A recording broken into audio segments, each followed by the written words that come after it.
Coucou les candidats de la troisième année collège. N'oubliez pas, vous n'êtes pas seul. Je suis là pour réviser avec vous jusqu'au jour de l'examen. Alors aujourd'hui, on va voir le mécanisme de la transformation passive. Avant de commencer la révision, je voudrais mettre l'accent sur ce que c'est qu'une transformation active, une transformation passive. Dans la phrase active, c'est le sujet qui fait l'action. Et dans la phrase passive, le sujet subit l'action. Exemple, la cour condamne l'accusé. Alors, l'accusé est condamné par la cour. Dans la première phrase, j'ai le groupe nominal sujet, qui est l'accusé et la cour, plus un groupe verbal, plus le complément essentiel direct. Eh bien, c'est une condition pour qu'il y ait transformation passive. Dans la transformation passive, le groupe nominal sujet devient un complément d'agent. Mais le complément essentiel direct devient le groupe nominal sujet. Et j'ajoute le verbe être au temps du verbe, plus le participe passé du verbe, plus le complément d'agent qui était le sujet dans la voie active.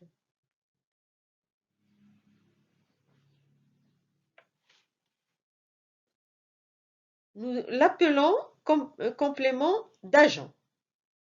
Quand le complément essentiel direct est un pronom personnel, le sujet passif est un pronom de même personne. Exemple, le juge m'interroge, je suis interrogé par le juge. Le M' devient je. La phrase résultante de ces transformations est dite passive.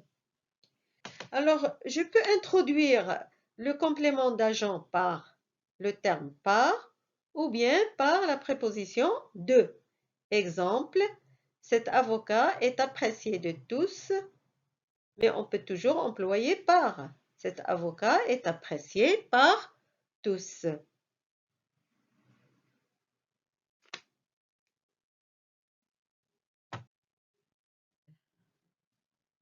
Coucou les candidats de la troisième année collège. N'oubliez pas, vous n'êtes pas seuls. Je suis là pour réviser avec vous jusqu'au jour de l'examen. Aujourd'hui, on va réviser le mécanisme de la transformation passive. Avant de passer à l'explication, nous allons expliquer et faire la différence d'abord entre une transformation active et une transformation passive. Dans la phrase active, c'est le sujet qui fait l'action. La cour condamne l'accusé. C'est la cour qui condamne, qui fait l'action de la condamnation. La transformation passive, l'accusé est condamné par la cour. Donc, l'accusé subit l'action de la condamnation par la cour. Alors, quel est le schéma de chaque phrase? Dans la P1, le groupe nominal sujet, la cour, plus un groupe verbal, il se compose par un verbe et un complément essentiel direct qui est nécessaire à la transformation passive. S'il n'est pas direct, on ne peut pas transformer la phrase. C'est une limite de la transformation passive. Donc, ce complément essentiel direct va devenir sujet dans la transformation passive. L'accusé est condamné par la cour. Donc, on a toujours le groupe nominal sujet, plus, qu'est-ce que j'ajoute dans la transformation passive? Le verbe être qui va être au temps du verbe de la phrase active, plus le participe passé du verbe. Donc, puisque le verbe est au présent, je vais mettre le verbe être, l'auxiliaire être au présent. L'accusé est, et j'ajoute le participe passé du verbe condamné par la cour. Alors, le sujet de la phrase active va devenir complément d'agent. Notez bien, quand le complément essentiel direct est un pronom personnel, le sujet passif est un pronom de même personne. Exemple, le juge m'interroge. Alors, le M apostrophe, c'est le complément essentiel direct qui va devenir je. Dans la transformation passive, je suis interrogé par le juge. La phrase résultant de ces transformations est dite passive. On va faire une remarque sur le complément d'agent. Parfois, le complément d'agent est introduit par de. Cet avocat est apprécié de tous. Ou bien, on peut toujours employer par. Cet avocat est apprécié par tous.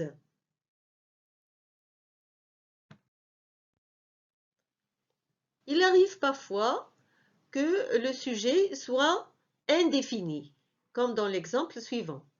On interroge le témoin. La transformation est la même. Le complément essentiel direct qui est le témoin va devenir sujet. J'ajoute l'auxiliaire être au temps du verbe qui est le présent, mais je ne peux pas ajouter le complément d'agent parce que le sujet est indéfini. Et donc, je vais dire le témoin est interrogé. La conjugaison passive maintenant. L'avocat général interroge le témoin, a interrogé le témoin. Et donc, vous avez ici le verbe au passé composé.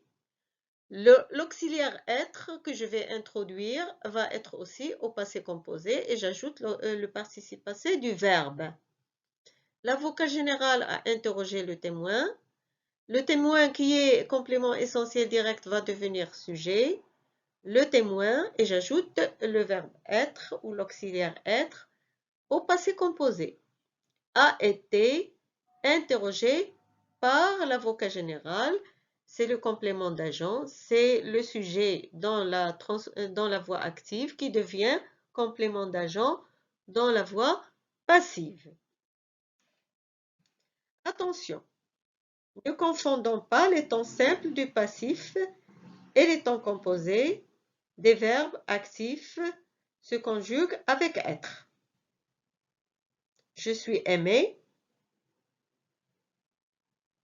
Je suis aimé par mon père. Je suis tombé. Alors, le verbe tomber se conjugue naturellement avec l'auxiliaire être et c'est la voix active. Imaginons que le temps dans la première phrase, c'est-à-dire le verbe interroger, soit au passé simple, par exemple. L'avocat général interrogea le témoin. Dans la transformation passive, j'aurai le témoin, et bien je mets l'auxiliaire être au passé simple, fut interrogé, j'ajoute le participe passé du verbe, par l'avocat général. De même, les témoins sont interrogés par l'avocat général. Les témoins ont été interrogés par l'avocat général. Donc, à chaque fois, retenons que à chaque fois vous avez un temps précis dans la phrase active, l'auxiliaire être va être conjugué à ce temps-là, en même temps que le verbe de la première phrase qui est à la voix active.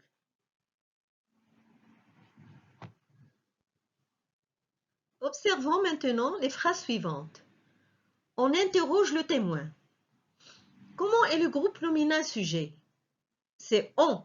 Et on sait très bien qu'il est indéfini. On ne le connaît pas. On interroge le témoin. Deuxième phrase, le témoin est interrogé. Qu'est-ce qui manque à cette phrase, à cette transformation passive? Eh bien, il y a absence du complément d'agent. Quand le groupe nominal sujet dans la phrase active est indéfini, on ne met pas le complément d'agent. Quand une phrase active a pour sujet on, la phrase passive correspondante n'a pas de complément d'agent. Notez bien, outre les verbes transitifs directs, 3 verbes transitifs indirects se prêtent généralement à la transformation passive. Obéir, désobéir, pardonner. Exemple, les criminels repentis seront pardonnés. Attention, la transformation des phrases ayant un verbe transitif direct n'est pas automatique. Ne se prête pas à cette transformation, notamment. Premièrement, les verbes transitifs directs, comme avoir et pouvoir. Deuxièmement, les locutions verbales, comme avoir peur, prêter attention, etc. Troisièmement, certains verbes dans certains de leurs sens. Exemple, cette affaire regarde Paul, c'est-à-dire elle le concerne. Jean a perdu sa femme, égale, et en deuil de. Quatrièmement, les phrases dont le sujet ou le complément essentiel est un infinitif. Exemple, réfléchir aggrave la solitude du prisonnier.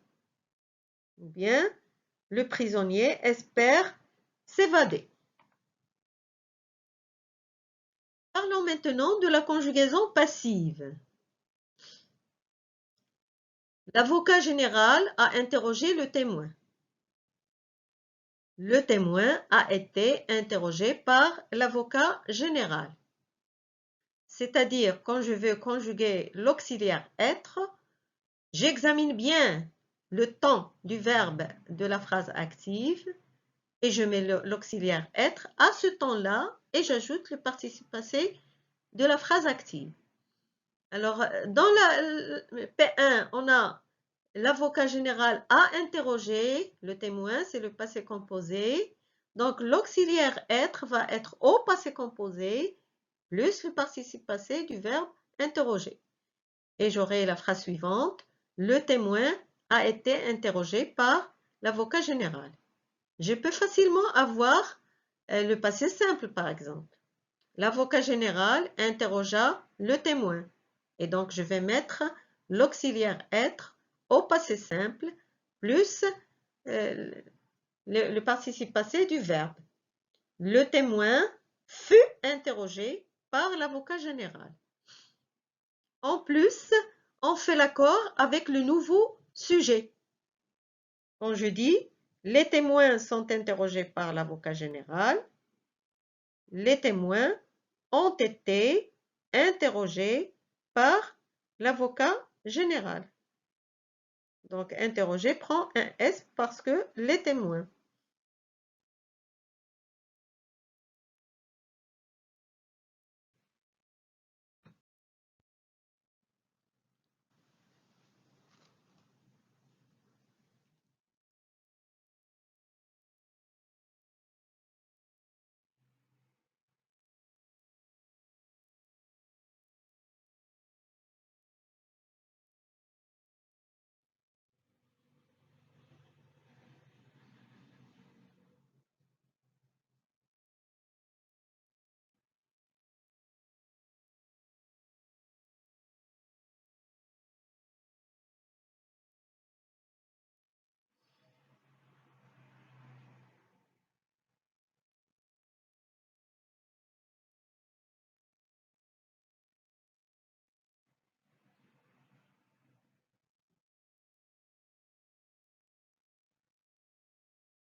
On peut examiner maintenant la forme pronominale de sens passif. Regardons les phrases suivantes. L'infraction se punit sévèrement. Ou bien l'infraction est punie sévèrement. Quelle forme est le verbe en P1? Il est à la forme active. Et en P2, il est en forme passive. Est-ce que le sujet de P1 fait l'action? Oui. L'infraction se punit sévèrement. Mais dans la deuxième, l'infraction est punie. Elle ne fait pas l'action. Le sujet ne fait pas l'action, est puni sévèrement par quelqu'un.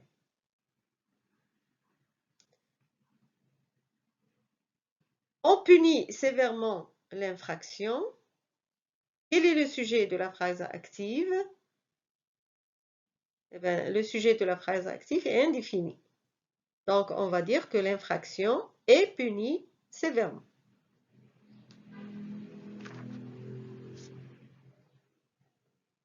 On peut examiner aussi la transformation passive de la phrase interrogative.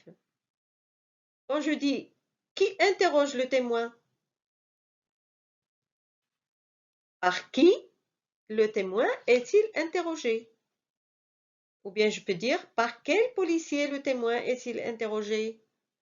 Ou bien je peux dire encore « Par lequel des policiers le témoin est-il interrogé ?» Alors, par quoi résulte de la transformation de qu'est-ce qui? Qu'est-ce qui surprend le policier? Par quoi le policier est-il surpris? Voilà, merci pour votre attention. Demain, on fera des exercices sur la transformation passive. Et si vous avez aimé ma vidéo, abonnez-vous à ma chaîne. À bientôt. On va examiner maintenant la forme pronominale de sens passif. On va prendre d'abord des exemples. P1, l'infraction se punit sévèrement. P2, l'infraction est punie sévèrement. À quelle forme est le verbe en P1? Il est à la forme pronominale. À quelle forme est le verbe de P2? C'est une forme simple et donc elle exprime la transformation passive. L'infraction est punie sévèrement. Un verbe pronominal peut avoir un sens passif. Son sujet est généralement inanimé. Notez bien, avec un sujet animé, la forme pronominale risque d'être ambiguë. Des étudiants s'inscrivent sur ce registre. On peut comprendre, ça peut équivaloir à ils s'inscrivent eux-mêmes et on a une phrase active. Ou bien on les inscrit et on a une phrase passive, à sens passif. Mettons P1 à l'actif. On punit sévèrement l'infraction. Maintenant, on va voir comment ça se passe dans l'interrogation quand on veut la transformer à la voix passive. Le policier interroge le témoin. Ça, c'est une phrase déclarative. Dans la transformation passive, le témoin est interrogé par le policier. Alors, on peut se poser la question, qui interroge le témoin? Ça, c'est la voix active. Et si je veux la transformer, je vais avoir « Par qui le témoin est-il interrogé ?» Où se place le complément d'agent dans la phrase déclarative passive? Il est à la fin de la phrase. Où se place le complément d'agent dans la phrase interrogative passive? Elle est au début de la phrase. Cette place est la même pour les autres mots interrogatifs complément d'agent. Exemple, par quel policier le témoin est-il interrogé? Ou par lequel des policiers le témoin est-il interrogé? Par quoi résulte de la transformation de qu'est-ce qui? Qu'est-ce qui surprend le policier? Ou bien par quoi le policier est-il surpris? Voilà pour cette séance. Demain, on va faire les exercices sur la transformation passive. Merci de votre attention. Si vous avez des questions ou des commentaires à me faire, je serai toujours là pour vous répondre et vous satisfaire. Et si vous voulez me faire plaisir, abonnez-vous à ma chaîne. À très bientôt.